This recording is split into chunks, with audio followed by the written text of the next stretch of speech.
Are there any guidelines for discharging into a watercourse? So with discharging into a watercourse, we generally refer to the code of practice. I think would be a good place to start here. So 12566-3 is, well, -3 is when we talk about it in relation to wastewater treatment. So, but that's kind of where this falls, I think. So with our wastewater treatment systems, this is where we have the ability and the option to discharge our treated water into a watercourse.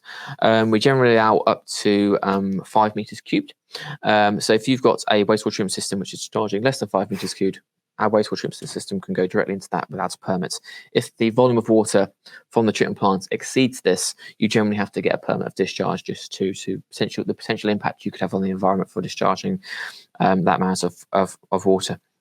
Now, depending on where you are, we've discussed this previously today, you could be in a protected area. The code of practice generally refers to having certain parameters of effluent, which is for the BOD suspended solids in ammonia. So we'd have 20 milligrams per litre of BOD in the effluent. With the treatment process, suspended solids you'd have 30 milligrams per litre, and for the ammonia you'd have 8. 20. Thank you. So yeah, 20, 30, 20 is the standard rule.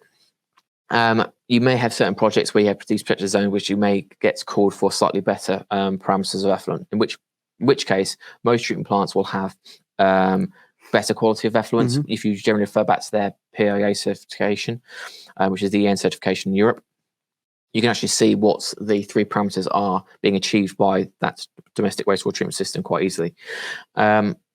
In some cases, you may get variations if it is a protected area, if it's going to a reservoir or some sort of lake, protected environment, that you may see those levels drop down a bit.